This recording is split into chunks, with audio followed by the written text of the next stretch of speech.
कितना कर्जा है, जब प्रार्थना में जाओ भूल जाओ। आपके पास जॉब नहीं है, जब प्रार्थना में जाओ भूल जाओ। आपकी लाइफ में कितना बड़ा स्ट्रगल चल रहा है, जब प्रार्थना में जाओ भूल जाओ उसे। क्या याद करो कि मेरा परमेश्वर कितना बड़ा है, मेरा परमेश्वर क्या कर सकता है, उसके वायदे क्या है। आप जाओ, आज गूगल पे जाओ और लिस्ट निकालो प्रॉमिसेस ऑफ गॉड, कि उसने आपके साथ कौन सी वाचा बांधी हुई है। उससे जो प्रेम रखते हैं उनके लिए उसके प्रॉमिसेस क्या है,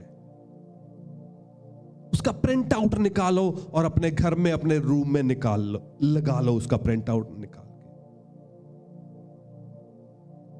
कि जो उससे प्रेम करते हैं, वो कहता धरती मैं उसके वंश को दे दूंगा। किसको? जो मुझसे प्रेम रखते हैं। परमेश्वर कहते हैं मुझसे प्रेम रखने वालों को ये जो धरती है वो धरती के अधिकारी होंगे।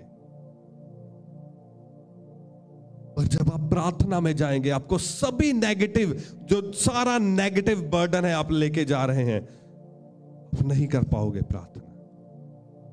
परंतु जब आपको विश्वास है कि मेरा परमेश्वर वो महान है, मेरा परमेश्वर मुझसे प्रेम करता है, उसकी आंखें मेरी ओर लगी रहती हैं, मैं जहां कहीं जाता हूं परमेश्वर का आत्मा मेरे संग चलता है, उसके दूतों ने मेरे घर के इर्द गिर्द छावनी डाली हुई है, मेरे बच्चे उसके ब्लड में कवर किए हुए हैं।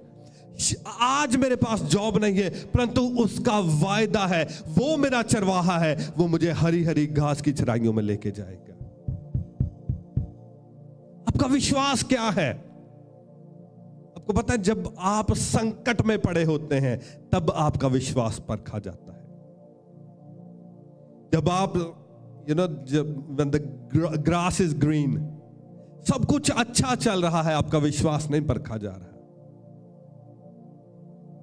दाऊद ने जो भजन संहिता, बेस्ट वाली भजन संहिता लिखी है, उसने तब लिखी है जब उसके पीछे दुश्मन पड़े हुए थे, जब उसको पता नहीं था कि वो कल का सूरज देखेगा या नहीं देखेगा।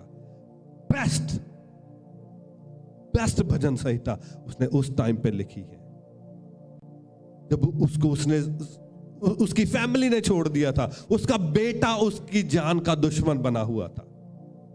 वो क्या कहता है? कहता चाहे मैं मौत की वादी में भी होकर चलूं तो मुझे कोई टेंशन नहीं है। क्यों? क्योंकि मेरा परमेश्वर मेरे संग है, उसे पता है वो मुझे बचा लेगा। आपके पास आज जॉब नहीं है, कोई टेंशन नहीं है।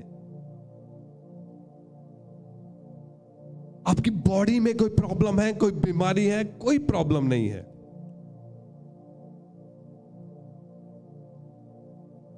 मेरी लाइफ में एक ऐसा टाइम था, आज से कुछ साल पहले, मैंने लास्ट वीक ही अपनी वाइफ को बताया, मैंने कभी ये बात शेयर नहीं की, मगर मुझे 90% श्योर था कि शायद मुझे कैंसर है।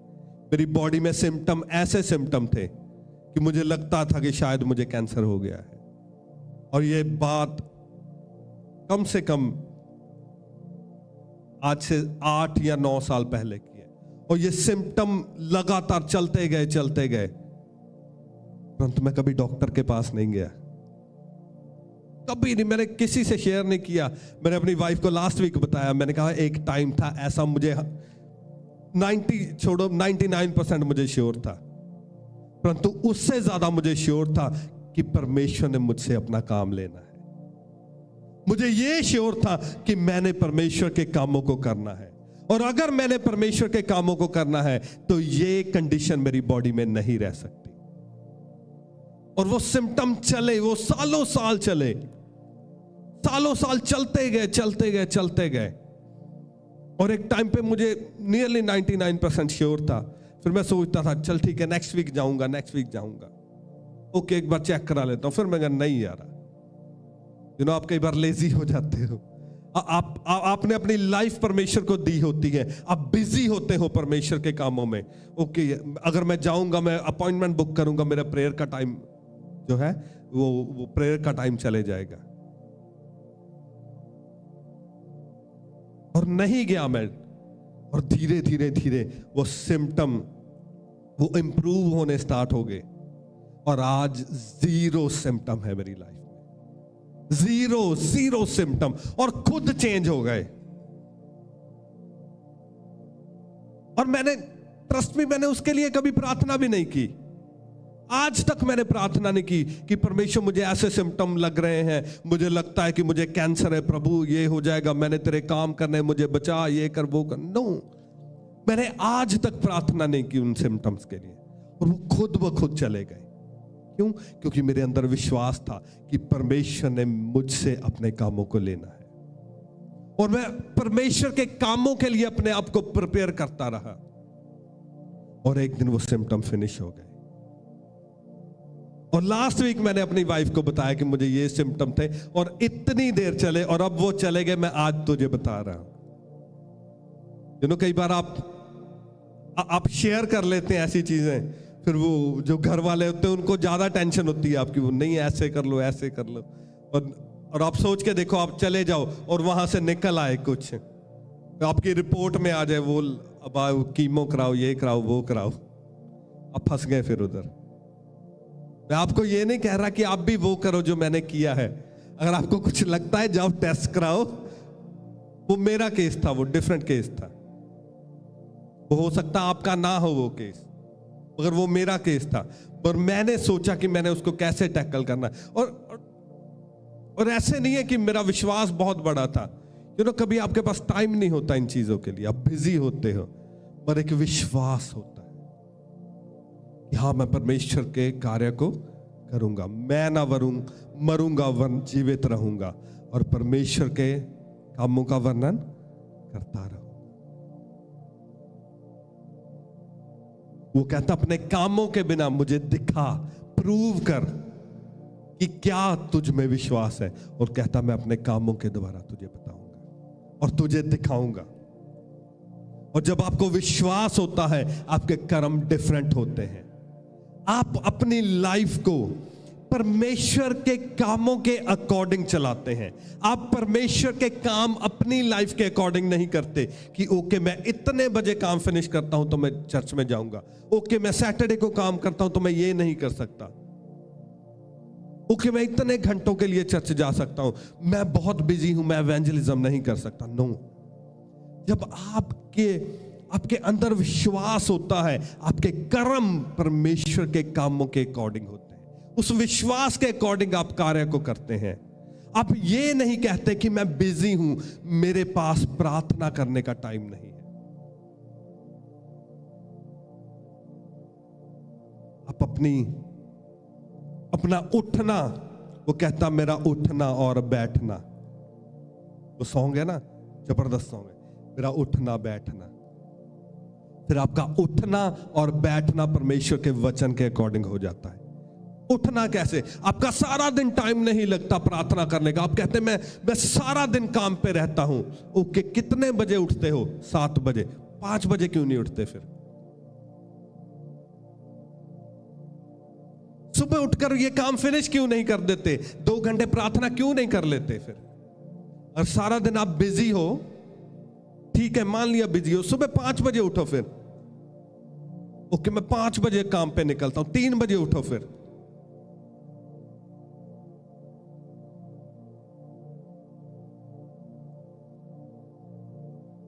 आपकी लाइफ में जो आपकी प्रायोरिटी है वो परमेश्वर के कामों के लिए होनी चाहिए।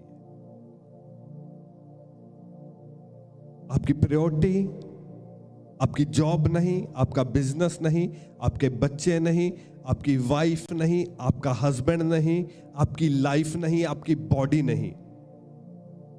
अगर आप विश्वास में हैं, आपकी प्रायोरिटी परमेश्वर को होनी चाहिए। आपकी प्रायोरिटी होनी चाहिए कि मेरी लाइफ में पवित्र आत्मा होना चाहिए, होली स्पिरिट इन मी। आपकी प्रायोरिटी होनी चाहिए कि मेरी जो बॉडी है वो पवित्र आत्मा का मंदिर होना चाहिए। और उस मेरी बॉडी को मंदिर बनने से, परमेश्वर का मंदिर बनने से कौन सी चीजें रोक रही हैं, और वो चीजों को मैं फिनिश कैसे कर सकता हूं, ये आपकी लाइफ में प्रायोरिटी होनी चाहिए। प्रभु ने क्या कहा? प्रभु ने कहा जो कुछ तू मेरे लिए खोदेगा तू उसे पालेगा।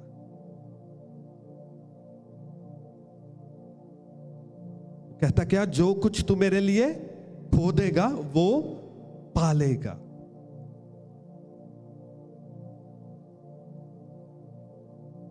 अगर आप रियल बिलीवर हैं, तो बिलीवर हैं, पास्टर नहीं, अपोस्टल नहीं, प्रॉफिट नहीं, बिलीवर हैं, आपका कुछ भी परमेश्वर से अलग नहीं होना चाहिए। वो कहता जो कुछ तुम मेरे लिए खोदोगे तुम उसे पालोगे, मगर जो कुछ तुम मुझसे रख छोड़ोगे वो तुम खोदोगे। मैं नॉर्मली इस चीज के बारे में बहुत कम है मैंने प्रीच किया, और शायद आपने नहीं सुना होगा कभी मुझे प्रीच करते हुए। टाइथ के बारे में बहुत सारे लोग सोचते हैं कि अगर ये जो टाइथ है इससे भी मैं यूज कर लूंगा तो शायद मेरा कर्जा उतर जाए, मेरी लाइफ इजी हो जाए। नो, वो कहता जो परमेश्वर का है वो परमेश्वर को दो, और जो कैसर का है वो कैसर को दो। और बहुत सारे लोग 10 साल, 20 साल, 15 साल यूके में आए हुए उन्हें हो गए, मगर अभी तक जो कर्जा लेकर आए थे वो नहीं उतरा। क्यों? कि बिलीव नहीं है।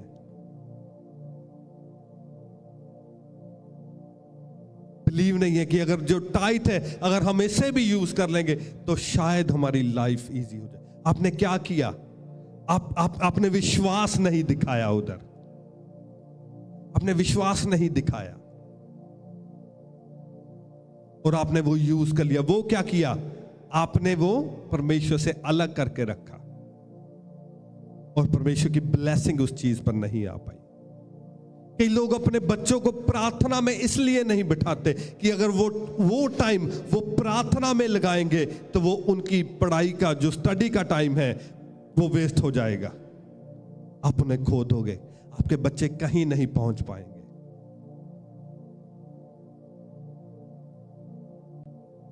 मगर अगर आप उन्हें प्रार्थना में बिठाने पाए, उन्हें बाइबल रीडिंग में बिठाने पाए, वो स्टडी भी कर लेंगे, वो स्टडी भी कर लेंगे। अगर वो प्रार्थना नहीं कर पाए वो स्टडी भी नहीं कर पाएंगे। कई बार हम अपने बिजनेस को परमेश्वर से अलग रखते हैं और फिर वो बिजनेस ग्रो नहीं होता। क्यों? क्योंकि हमने अपने बिजनेस को प्रायोरिटी दे दी मगर परमेश्वर को प्रायोरिटी नहीं दी।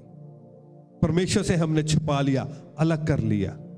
आपकी बॉडी के 2 घंटे और 40 मिनट परमेश्वर के हैं। आपकी बॉडी से 2 hours and 40 minutes परमेश्वर को महिमा मिलनी चाहिए। वो आप प्रार्थना में लगाओ, वो आप बाइबल रीडिंग में लगाओ, वो वर्शिप में लगाओ, वो एवेंजलिज्म में लगाओ।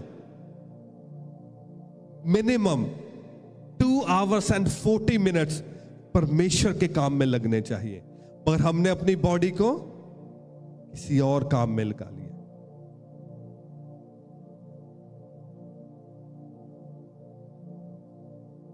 परमेश्वर के काम में नहीं लगाया। इसका मतलब क्या? हमें विश्वास नहीं है। और फिर बॉडी में क्या होता है? बॉडी में बीमारियां आ जाती हैं। ट्रस्ट मी, आप लगा कर देखो अपनी बॉडी को 2 hours and 40 minutes। अब सोच लो कि ये जो मेरी बॉडी है ये परमेश्वर के काम करेगी। एक दिन में कम से कम 2 hours and 40 minutes। अब देखो आपकी बॉडी की बीमारियां कैसे गायब हो जाती हैं। कोई बीमारी आपकी बॉडी में नहीं रह पाएगी, पॉसिबल नहीं है कि अगर आपकी बॉडी से परमेश्वर को महिमा मिल रही है, ऐसा नहीं हो सकता कि आपकी बॉडी में कोई बीमारी रह पाए। लिखा मूसा बूढ़ा हो गया, बहुत बूढ़ा हो गया, ना तो उसकी आंखें धुंधली हुई और ना उसकी सामर्थ कम हुई। उसकी आंखों की रोशनी कम नहीं हुई, उसकी आंखों की रोशनी कम, और ना उसकी सामर्थ कम हुई। और जब आप जोशुआ को देखते हैं, जोशुआ की लाइफ अगर आप पढ़ें तो वो कहता जिस दिन से लेकर वो इजराइलियों को कनान देश में लेकर आया था, जब वो जो भूमि उनको बांट रहा था, कहता आज भी मुझ में उतना ही बल है, उसका बल कम नहीं हुआ। ऐसे एक बिलीवर की लाइफ में ऐसे नहीं होना चाहिए कि अगर वो उसकी उम्र ज्यादा हो रही है तो उसकी बॉडी वीक हो रही है। नो, अगर आपकी बॉडी से परमेश्वर को महिमा मिल रही है,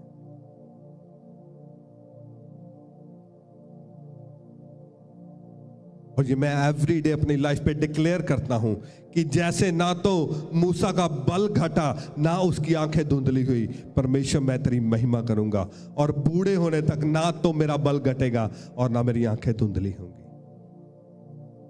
और मैं आपको एक और टेस्टिमनी देता हूं। आज से मेरे ख्याल से 5 साल पहले मैं जब बाइबल पढ़ता था तो मेरा सर दर्द करने लग जाता था। मैंने जाकर अपनी आंखें टेस्ट कराई, वो कहते कि आईसाइट वीक हो गई है। ओके, ये ले लो। उन्होंने लिख के दे दिया कि ये बनवा लो स्पेक्स। मैं लेके आया, मैंने पता नहीं कहां रख लिया, वो मिला ही नहीं मुझे आज तक। और अब जितना मर्जी पढ़ लूं, आंखों की रोशनी बढ़ गई है मेरी। लास्ट 3 या 4 सालों में बहुत बढ़ गई है आंखों की रोशनी। कैसे हुआ? जब आपके कर्म जो हैं आपके विश्वास के साथ मैच करना स्टार्ट हो जाते हैं, जब आपकी बॉडी से परमेश्वर को महिमा मिलनी स्टार्ट हो जाती है, तो फिर कोई बीमारी आपकी लाइफ का हिस्सा नहीं रहती।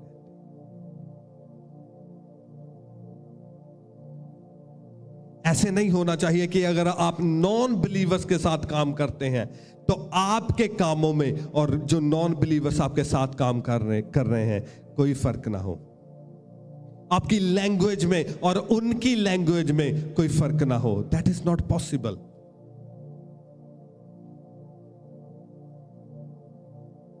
जब आप किसी से मिलते हैं विद इन 10-15 मिनट्स उसे पता चलना चाहिए कि ये बंदा डिफरेंट है।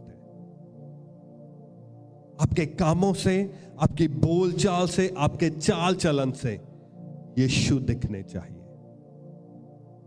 आपकी डेली की प्रार्थना होनी चाहिए कि प्रभु let your face shine upon my face. प्रभु तेरे मुख का प्रकाश मेरे मुख पर चमके। और जब उसके मुख का प्रकाश चमकता है फिर आपकी जो लाइफ होती है वो ग्लो करना स्टार्ट कर देती है। आपकी बॉडी ग्लो करना स्टार्ट कर देती है। आपका फाइनेंस ग्लो करना स्टार्ट कर देता है। आपका बिजनेस और हर चीज जो आपके साथ जुड़ी होती है वो ग्लो करना स्टार्ट कर देती है। परंतु कब होता है? जब उसके मुख का प्रकाश आपके मुख पर चमकता है।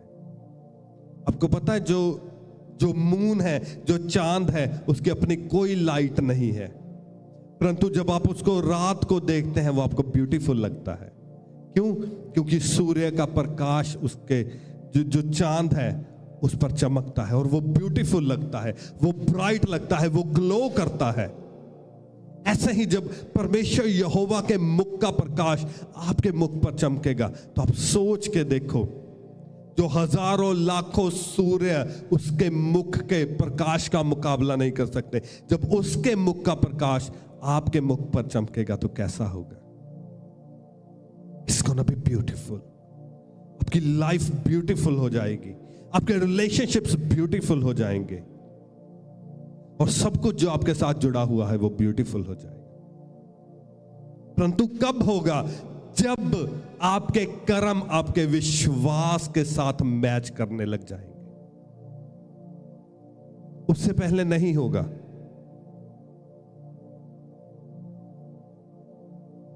आप प्रार्थना भी करते रहेंगे, आप अंदर बैठकर प्रार्थना करेंगे, मगर जब आप प्रार्थना करके निकलते हैं आपके कर्मों में कोई डिफरेंस नहीं होता, तो फिर उसके मुख का प्रकाश आपके मुख पर नहीं चमकता।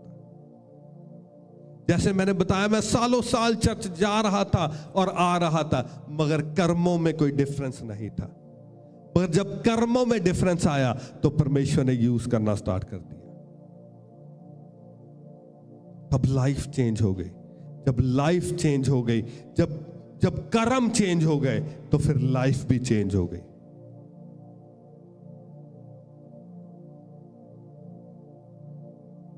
जनाब, अगर आप अपना स्ट्रगल फिनिश करना चाहते हैं तो एक ही तरीका है कि अपने पहले तो विश्वास को बिल्ड करें।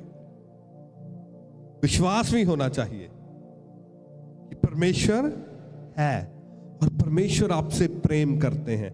बहुत सारे लोगों को शायद यह लगता है कि परमेश्वर मुझसे प्रेम नहीं करते, मैं तो बहुत बड़ा पापी हूं, मैं तो ये गलत करता हूं, मैं ये नो। वो आपको प्रेम करते हैं। अगर आपने उसको अपना उद्धारकर्ता स्वीकार कर लिया है और अपने पापों को छोड़ दिया है, बपतिस्मा ले लिया है, तो वो आपको प्रेम करते हैं। अगर नहीं भी आपने बपतिस्मा लिया, वो स्टिल आपको प्रेम करते हैं। क्यों? क्योंकि बाइबल में लिखा, जब हम पापी ही थे तो यीशु हमारे गुनाहों के लिए,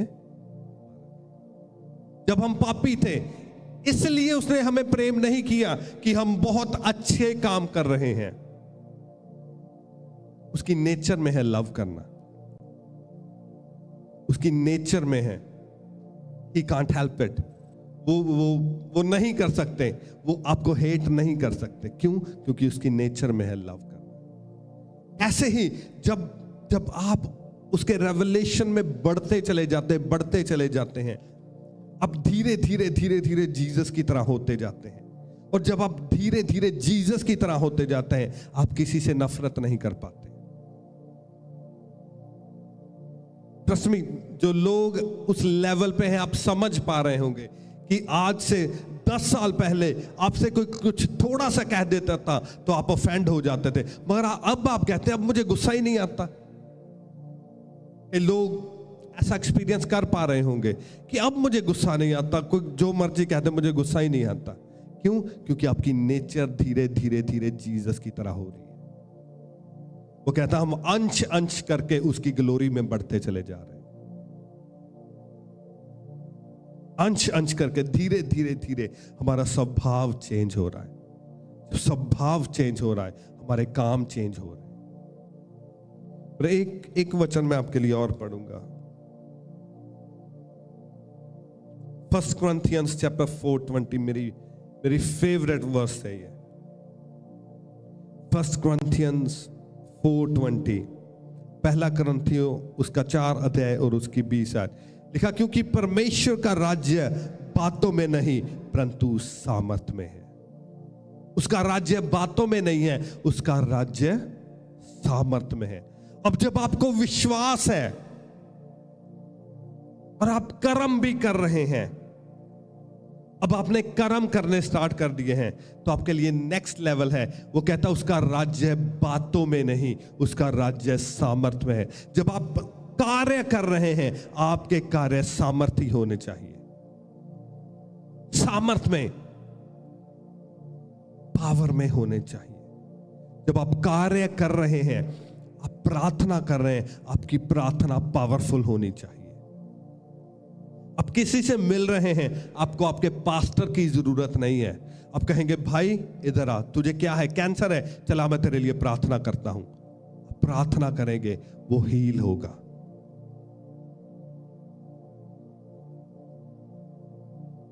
अब बाहर एवेंजलिज्म करने के लिए जाएंगे, आप फ्लायर लेके जाएंगे। आप रात को पहले बैठकर उन फ्लायर्स पे प्रार्थना करेंगे, परमेश्वर जहां कहीं ये फ्लायर जाएंगे, परमेश्वर तेरा उद्धार जाएगा, परमेश्वर हीलिंग जाएगी, डिलीवरेंस जाएगी, परमेश्वर लोगों के मन चेंज हो गए। खुदावन जो इस फ्लायर को छुएगा, प्रभु तेरा आत्मा उसे छुएगा, तेरे दूत उसे छुएंगे। परमेश्वर इसको पढ़ते हुए ही लोगों की लाइफ में हीलिंग स्टार्ट हो जाएगी।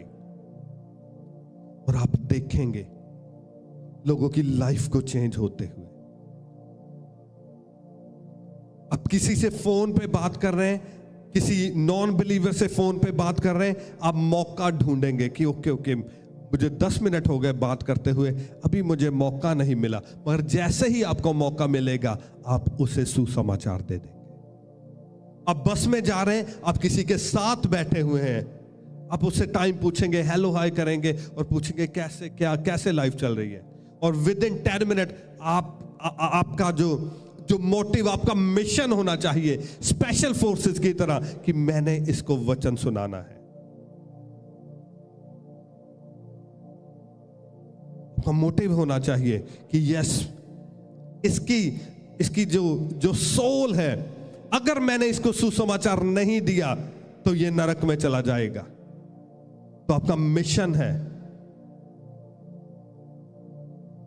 कि आपने ये जो इंसान है, इसको आपने नरक में नहीं जाने देना, आपने इसके साथ जीसस को शेयर करना है।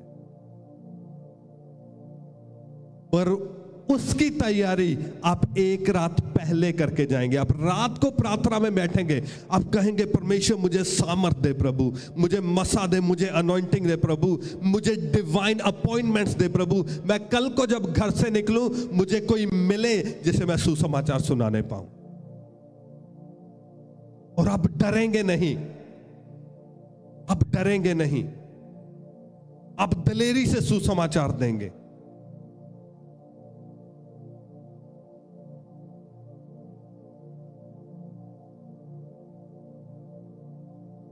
दलेरी से सुसमाचार देंगे।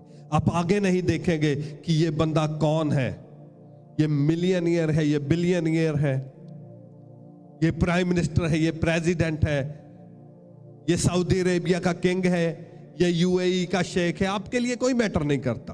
क्यों? क्योंकि आप स्वर्ग के राज्य के राजदूत हैं।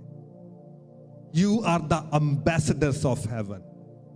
जो किंगडम आपके पीछे खड़ी है उससे बड़ी कोई किंगडम नहीं है, उससे बड़ी कोई किंगडम नहीं है। चाहे वो सऊदी अरेबिया की किंगडम है, चाहे वो अमेरिका की किंगडम है, चाहे वो ईरान की किंगडम है, जो आपको पीछे से बैकअप दे रहा है वो सामर्थी है। उससे बड़ी कोई किंगडम नहीं है, उससे बड़ी मिलिट्री पावर कोई नहीं है।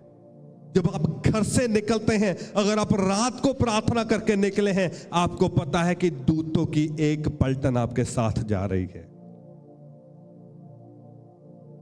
आप कहेंगे, जब आप घर से निकलेंगे आप कहेंगे कि यदि यहोवा मेरी ओर है तो मेरा विरोधी कौन हो सकता है? आपका विरोधी कौन हो सकता है?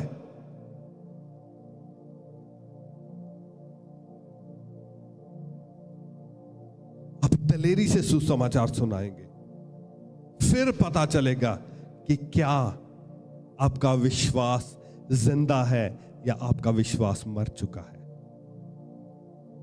एक कर्मों से पता चलेगा। मैं आपके साथ और शेयर करना चाहता था, ये बड़ा टॉपिक है, मगर आप ट्राई करें, आप आधे घंटे में पढ़ देंगे बुक ऑफ जेम्स, याकूब की पत्री। आधे घंटे से ज्यादा टाइम नहीं लगेगा इसको पढ़ने में। मगर जब आप पढ़ें, इसको पढ़ने से पहले कम से कम 30 मिनट्स आप प्रेयर में जाएं। आप कहें पवित्र आत्मा मेरी सहायता करें, पवित्र आत्मा मुझे विश्वास से भरे, पवित्र आत्मा मेरी आंखों को खोले प्रभु, पवित्र आत्मा होने दे कि जब मैं इस वचन को पढ़ूं मैं इस पर चलने पाऊं। प्रभु मुझे रेवलेशन दे। आपको पता है, आज जब आप इंटरनेट पे जाते हैं, बहुत सारे लोग आपको मिलते हैं जो पावर को क्रिटिसाइज करने के लिए उधर बैठे हैं, जो सामर्थ को क्रिटिसाइज करने के लिए बैठे हैं। वो कहते हैं ओके, हीलिंग एंड डिलीवरेंस होती थी जब चेले हुआ करते थे, अपोस्टल्स। अब वो जो 12 चेले फिनिश हो गए तो हीलिंग डिलीवरेंस फिनिश हो गई।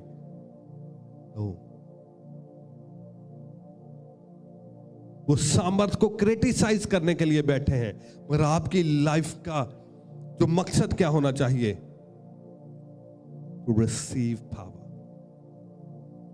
To receive power. ये आपकी लाइफ में सामर्थ कैसे एंटर होगी, परमेश्वर का मसा आपकी लाइफ में कैसे एंटर होगा, उसकी फायर आपकी लाइफ में कैसे एंटर होगी, क्योंकि आपको उसकी सामर्थ चाहिए। आपको उसकी सामर्थ चाहिए। अगर आप उसकी सामर्थ के बिना कामों को करने की ट्राई करेंगे, आप फेल हो जाएंगे, आप फेल हो जाएंगे। परंतु अगर आपकी लाइफ में सामर्थ है, उसका मसा आपकी लाइफ में आ चुका है, उसका आत्मा आप पर ठहर चुका है, फिर आप जिस चीज में हाथ डालेंगे वो काम सफल होगा। वो काम डेफिनेटली सफल होगा। ऐसे नहीं हो सकता कि आप कोई बिजनेस खोलें, वो बिजनेस फेल हो जाए, आप इंटरव्यू देने जाएं और आप फेल हो जाएं। इट्स नॉट पॉसिबल, ये पॉसिबल नहीं है। आप कोई टेस्ट देने जाएं और आप टेस्ट में फेल हो जाएं।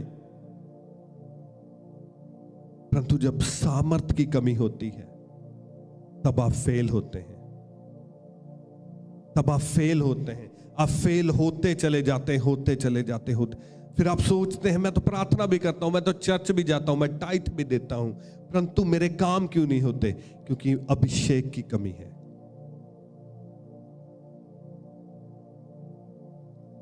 अभिषेक की कमी है आपकी लाइफ में। आपको अभिषेक चाहिए। और अभिषेक कैसे आता है? जब आप घंटों उसकी हजूरी में बैठते हैं।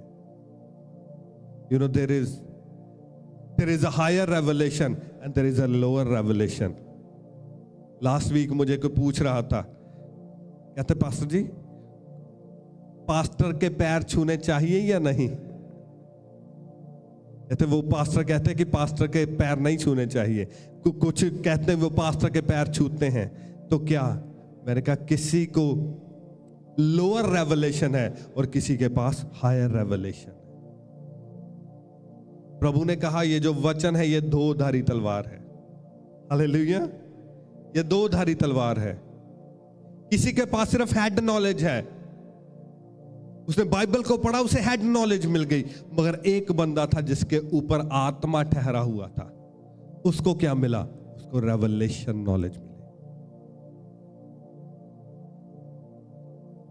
मैंने कहा जब मैं अपने मेंटर से मिलने जाता हूं, मुझे अपने मेंटर की शक्ल नहीं दिखती, मैं उसके पैर ढूंढता हूं, पैर कहां है मेरे मेंटर के। Hallelujah, that is higher revelation. Elisha क्या करता था? एलिया के हाथ और पांव को धुलवाता था, ऐसे करता था ना। तो मसा किस पर ठहरा? फिर एलिया पर ठहरा मसा।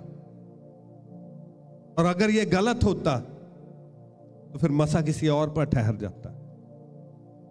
आप बाइबल को पढ़ेंगे, जब जब प्रॉफिट किसी के घर में गया या प्रॉफिट किसी को मिला तो उन्होंने क्या किया? मुंह के बल गिरकर प्रणाम किया।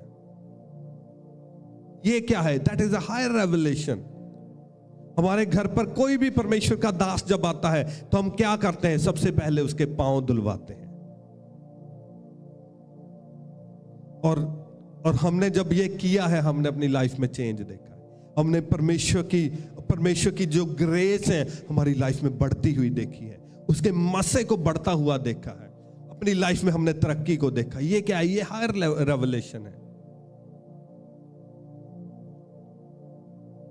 ये कैसे आता है? जब आप परमेश्वर की हजूरी में बैठते हैं, वो आपके मन को नम्र कर देता है। प्रभु ने कहा, कहता बच्चों को ना रोको, इनको मेरे पास आने दो। क्यों? क्योंकि परमेश्वर का राज्य इन जैसों का है, जो बच्चों की तरह है, जिन्होंने अपने आप को नम्र कर लिया है, जिनको जब वर्शिप चल रही होती है घुटनों पे आने में कोई प्रॉब्लम नहीं होती, जिन्हें हाथ उठाने में कोई प्रॉब्लम नहीं होती। तो फिर क्या होता है? फिर मसा भी उनके ऊपर आता है। परमेश्वर का आत्मा उन्हें छूता है जो हम्बल है।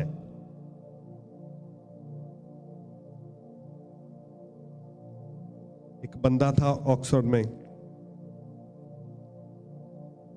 वो मशहूर था। कहते अगर कोई पास्टर गलती कर देता था, वो पास्टर को पकड़ लाता था और बिठा लेता था।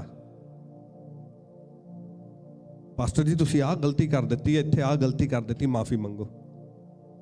जवानी में मर गया वो बंदा। Lower revelation is very very dangerous. जब आप परमेश्वर के दासों के खिलाफ कुछ करते हैं, अपने मुंह को खोलते हैं परमेश्वर के दासों के खिलाफ, वो कोई भी हो, छोटे से छोटा पास्टर और बड़े से बड़ा अपोस्टल प्रॉफिट हो, ये आपके लिए बहुत डेंजरस है। पता नहीं आज इसमें तो नहीं था मेरे, और मैं आपको बता रहा हूं, it is very very dangerous, आपकी लाइफ के लिए ये डेंजरस है। जब आप प्रार्थना में जाओ, आप कहें परमेश्वर मुझे हायर रेवलेशन दे, परमेश्वर बड़ा रेवलेशन दे। प्रभु वो रेवलेशन जो एलिया के पास था, प्रभु वो रेवलेशन जो अलीशा के पास था। मुझे लगता है कि नेक्स्ट वीक हम इसी को कंटिन्यू रखेंगे और मैं आपको बताऊंगा नेक्स्ट वीक कि जो अभिषेक है आप अपनी लाइफ में कैसे लेकर आ सकते हैं। और अगर आपकी लाइफ में अभिषेक है तो अभिषेक इज नेवर एंडिंग। जो अनॉइंटिंग है उसका कहीं पे एंड नहीं है। ये आप पर डिपेंड करता है कि आप अपनी लाइफ में कितनी अनॉइंटिंग उतार सकते हैं, आप कितना मसा अपनी लाइफ में उतार सकते हैं। ये आप पर डिपेंड करता है। जितना मसा आप अपनी लाइफ पर उतार लेंगे उतनी ही आपकी लाइफ सक्सेसफुल हो जाएगी और आपकी एटर्नल लाइफ जो वो वाली लाइफ जो फिनिश नहीं होने वाली, वो उतनी ही ब्यूटीफुल हो जाएगी। ये इस पे डिपेंड करता है कि इस लाइफ में आप परमेश्वर के कार्यों को कैसे कर पा रहे हैं और कितना कर पा रहे हैं, और कार्य आप कैसी सामर्थ के साथ कर पा रहे हैं। और सामर्थ तब आएगी जब आपकी लाइफ में अभिषेक होगा। हालेलुया।